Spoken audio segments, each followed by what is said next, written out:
여러분 안녕하세요. 교리인 바이블의 오상훈 목사입니다.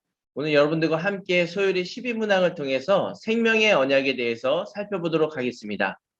우린 지난 시간에 하나님의 작정에 대해서 배웠는데요. 하나님의 작정은 두 가지로 되어 있다고 살펴봤습니다. 첫 번째는 창조이고 두 번째는 섭리로 되어 있다라고 배웠는데요. 오늘 소요리 12문항에서는 그 섭리 중에서도 특별한 섭리에 대해서 나오고 있습니다. 먼저 소요리 12문항을 살펴보시면 하나님께서 사람이 창조된 지위에 있을 때 사람을 향하여 어떤 특별한 섭리를 행하셨나요? 라고 질문하고 있습니다. 그에 대한 대답으로 하나님께서 사람을 창조하신 후에 완전히 순종할 것을 조건으로 생명의 언약을 맺고 선악을 알게 하는 나무의 열매를 먹는 것을 사망의 벌로 금하셨습니다. 라고 대답하고 있습니다. 오늘 소요리 12문항의 주제는 바로 이런 생명의 언약이 무엇인지에 대해서 살펴보도록 하겠습니다. 먼저 창세기 2장 16절에서 17절 말씀을 보면 하나님께서는 아담을 창조하시고 동산 각종 나무의 열매는 내가 임의로 먹되 선악을 알게 하는 나무의 열매는 먹지 말라라고 명령하셨습니다. 이러한 선악과의 명령을 소요리 12문항은 생명의 언약이라고 정의하고 있습니다. 하나님께서 아담에게 선악과 명령을 내리셨는데 그러한 것을 웨스트민스터 소요리 문답 12문항은 생명의 언약을 아담과 맺었다라고 정의하고 있는 것입니다. 신학자들마다 이러한 생명의 언약은 여러 가지 용어를 통해서 정의되고 있습니다. 행위 언약, 또 창조 언약, 자연 언약, 아담 언약 등과 같은 용어로 정의하고 있는데요. 일반적으로는 생명의 언약과 행위 언약이라는 용어가 많이 사용됩니다. 그런데 생명의 언약과 행위 언약 중에서 행위 언약이라는 것은 조금 오해 소지가 있을 수도 있으므로 우리는 생명의 언약이라는 용어를 일반적으로 사용하면 좋을 것 같습니다. 그렇다면 이렇게 질문하는 성도님들도 계십니다. 창세기 2장에 언약이라는 말이 문자적으로 등장하나요? 창세기 2장에는 언약이라는 말이 문자적으로는 등장하지 않습니다. 그러면 우리가 창세기 2장에 언약이라는 말도 없는데 우리가 생명의 언약, 행위 언약이라는 용어를 사용해서 정의해도 괜찮은 건가요? 라고 질문하는 분들도 계실 텐데요. 호세아서 6장 7절 말씀 보면 그들은 아담처럼 언약을 어기고 거기서 나를 반역하였느니라 라고 말씀합니다. 창세기 2장에 문자적으로 언약이라는 말이 등장하진 않지만 하나님께서는 아담을 창조하신 후에 아담에게 선악과 명령, 즉 생명의 언약을 맺고 그것을 순종할 경우에 하나님께서는 은혜를 베풀고 축복하겠다라는 것을 명령하고 계심을 알 수 있습니다. 보통 일반적으로 사람과 사람 사이의 계약은 동등한 관계나 동등한 조건에서 맺고 납니다. 그래서 나에게 어떤 유익이 있고 나에게 이익이 있을 때 그 상대방과 거래를 맺고 계약을 맺는 것을 볼 수 있는데요. 하나님과 아담 사이의 언약은 이러한 동등한 관계나 동등한 조건에서 맺는 언약이 결코 아니라는 것입니다. 왜냐하면 하나님은 창조주이시고 아담은 피조물이기 때문에 결코 동등한 관계가 될 수 없습니다. 또 하나님은 모든 주권과 자유를 가지신 창조주 하나님이십니다.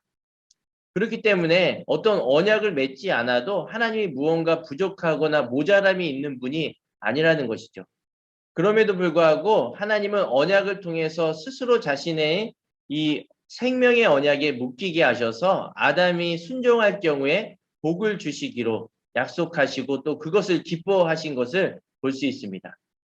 이처럼 하나님은 이 생명의 언약을 통해서 아담과 인격적인 관계를 맺고 특별한 사랑을 그에게 베풀고자 스스로 모든 주권과 자유를 가지신 하나님이 스스로 선악과의 명령, 생명의 언약, 또 행위 언약에 자기 자신을 스스로 묶이게 하신 것이죠.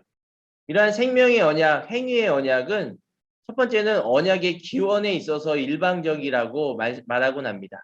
이것은 무슨 말이냐고 하면 아담이 어떤 제안을 하거나 하나님과 동등한 거래 조건으로 언약을 맺은 것이 아니라 이 생명의 언약은 일방적으로 하나님으로부터 이러한 언약이 기원되었다라는 것입니다. 두 번째는 언약의 유지에 있어서는 쌍방적입니다. 이것은 무슨 말이냐고 하면 언약의 기원은 오직 하나님으로부터 기원되었지만 그 언약을 유지함에 있어서는 하나님과 아담이 모두 신실할 것을 약속하셨다라는 것입니다. 모든 주권과 자유를 가지신 하나님께서 이 아담과 언약을 맺고 이 언약을 아담이 지킬 경우에 약속을 신실하게 내가 이루겠다라는 것을 하나님께서 언약을 통해서 약속하신 거죠. 그렇기 때문에 이 창조주 하나님께서 피조물과 언약을 맺고 인격적인 관계를 하고자 하시고 또 특별한 사랑을 우리에게 베풀고자 하신다라는 것을 우리가 이 선악과의 명령, 생명의 언약을 통해서 살펴볼 수가 있는 것입니다. 또 이렇게 질문하는 성도님들도 계실지 모르겠습니다. 하나님이 동상 중앙에 선악과를 만들어 놓고 그걸 먹지 말라고 그러니까 아담이 지키기가 어려워서 못 지킨 거 아닌가요? 왜 하나님은 굳이 선악과를 만들어 놓고 아담을 유혹한 거 아닌가요? 라고 질문하는 분들도 계실 텐데요. 태초에 아담을 창조했을 때는 하나님께서 하나님의 형상대로 완전한 존재로 창조했습니다. 그리고 지식과 의와 거룩함에 있어서 온전하여서 하나님과 아담 사이 어떤 중보자, 중재자가 필요 없던 것이죠. 그렇기 때문에 태초에 아담이 창조되었을 때는 이 선악과의 명령을 지키기가 그렇게 어려운 상태는 아니었습니다. 선과 악을 분별하고 언제든지 선을 선택할 수 있는 진정한 자유의지를 가진 존재로 하나님께서는 창조하셨던 것이죠. 그럼에도 불구하고 아담과 하와는 뱀의 유혹에 넘어져서 죄를 짓고 타락하게 됩니다.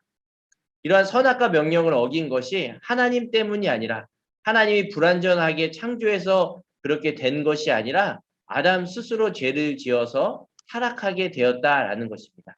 이러한 아담과 하와의 죄로 말미암아 우리 인류에게 어떠한 영향을 미쳤는지는 다음 시간에 소요리 13문항을 통해서 더 자세히 살펴보도록 하겠습니다. 오늘은 소요리 12문항을 통해서 생명의 언약에 대해서 살펴보았는데요. 어떻게 많이 유익이 되셨나요? 많은 유익이 있으시면 구독과 좋아요를 눌러주시고 우리는 다음 시간에 소요리 13문항을 통해서 아담이 범한 죄로 말미암아 인류에게 어떤 영향을 미쳤는지 살펴보도록 하겠습니다. 그때까지 건강히 안녕히 계세요.